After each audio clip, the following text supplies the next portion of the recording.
A lot of times at seminars, I focus on questions and answers from the audience rather than having a specific topic. It works well because me as a conduit to guides, your guides, I'm able to field whatever is on people's minds, and oftentimes I'll wind up addressing things that are becoming incredibly topical or current, or there's a cluster of people who are experiencing the same challenge. What I'm focusing on today is a question that arises at these events very frequently, and that is, how do I get over a broken heart?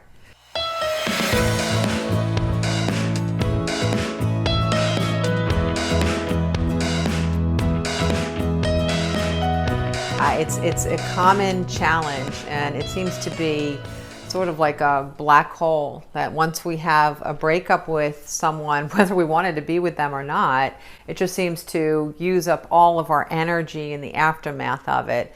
Oftentimes we're just in a kind of circular thinking of shoulda, woulda, coulda, wish I had done that, rereading text, trying to figure out where you were right, where they were wrong, and so on.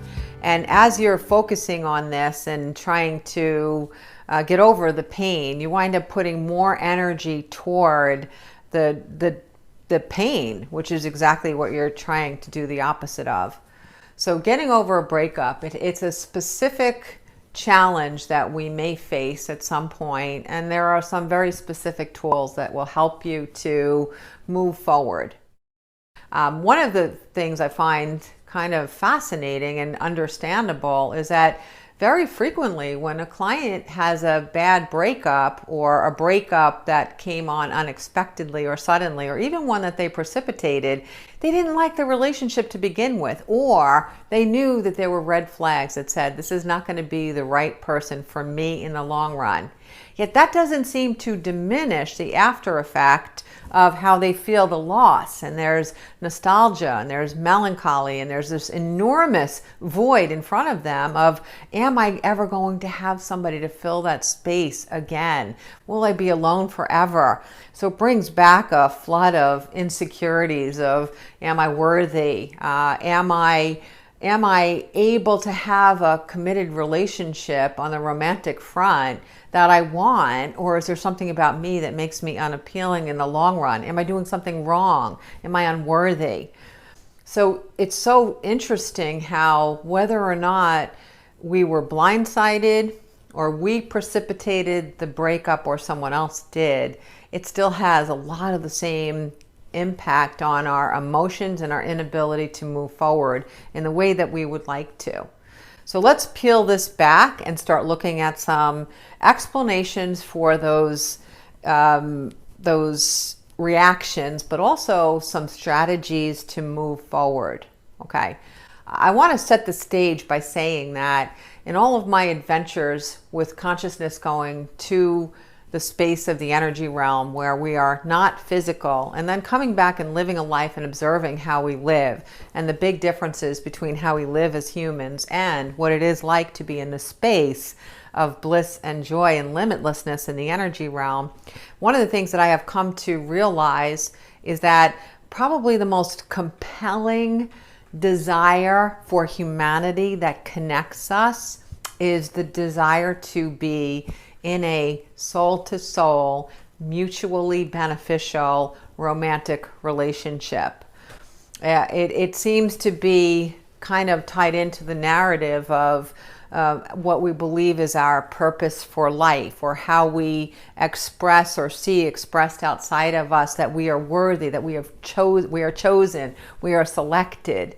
It also seems to be a reflection of where we can liberate ourselves from any narratives that we got in our youth from anyone that told us we were less than, because to be chosen, and especially if we consider that person to be worthy of being with, it feels like it vindicates us from anything that somebody else said or thought about us not being enough. So we can see that it's a pull. It's such a major area of pull for us because it is so significant in this regard. The other thing is that I recognize that a lot of people are kind of unconsciously connected to a generalized narrative that there is pretty much across the globe still, that the passage of life is that you go through your primary grades and then you go through secondary grades, and the natural step is to select a life partner with whom you build. You build whatever it is you want, whether it's raising children, and whether it's having a partnership in adventure or travel, whether it's buying a home, whether it's creating different businesses or projects.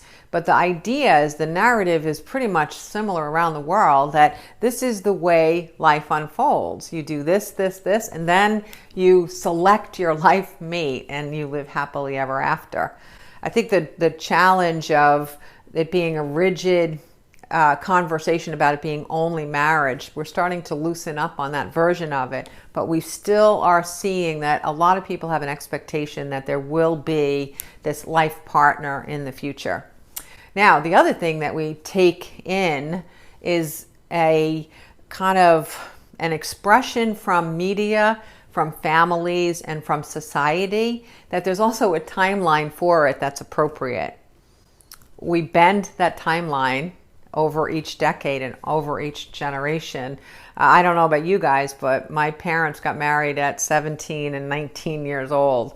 I remember often looking at my own kids and saying, I can't even imagine that as a life choice at those ages. But it does change. So we grab a couple of extra years here and there every decade or so. Now, who knows what the average age is for marrying. So as that age increases of what seems to be socially appropriate, we are at least giving ourselves a little bit more leeway to fight that deadline that we think is the benchmark for us being a worthy person, that we've had that mate and we're married or in this life partnership by that particular age. Now, let's look at the male-female thing. I understand that we have a lot of different versions of what a family is these days. Is it two men with children, two women, men and women? But among all those versions, for women who would like, as part of their life dream, biological children, this timeline becomes almost synonymous with increasing desperation as we approach different ages that we think the biological aspect of starting a family becomes necessary or impossible, depending on the age. So looking at all of this, doesn't it make a lot of sense why we feel a sense of urgency and increased loss when there is a breakup?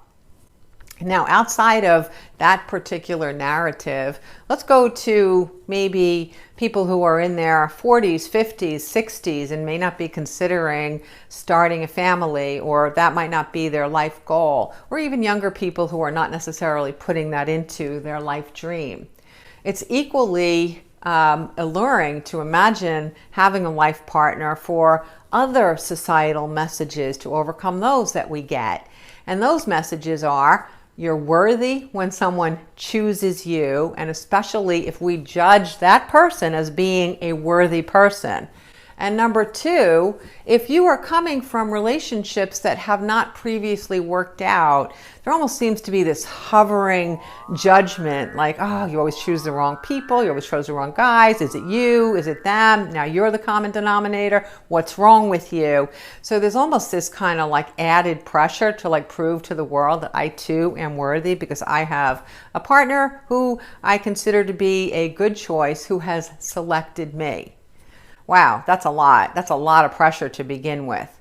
So first we have to just peel this stuff back and get to the core of why you, not anyone else, but why you want a relationship. In doing so, it can help you to move past a breakup. So the first step and the first tool that I will suggest to you, which can be very effective, is to actually make a list or write out in paragraph form. When you have a clear head, write out what you want in a relationship, why you want to be in a committed relationship.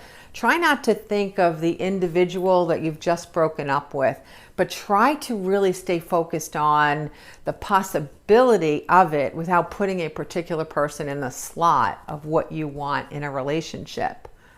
Now, I get that when you are thinking this through, that nostalgia thing and that desperation thing might fly in, and you might be thinking of like, oh, he always did that with me and that's what I want. Avoid it. This is a time to have a conversation with yourself about, theoretically, what would I like in a relationship? Why do I want a relationship? So give that some thought and put down meaningful answers as to why you want a relationship. All right? That's step one. Put the list aside and don't even look at it for a little while. It's interesting when you're in the flow of writing something and things are gurgling up from spaces that you might not be thinking on a regular basis. You can find that there's meaning in it that when you review it later, you don't realize you missed that meaning. You missed these pops. You didn't even realize that they mattered to you.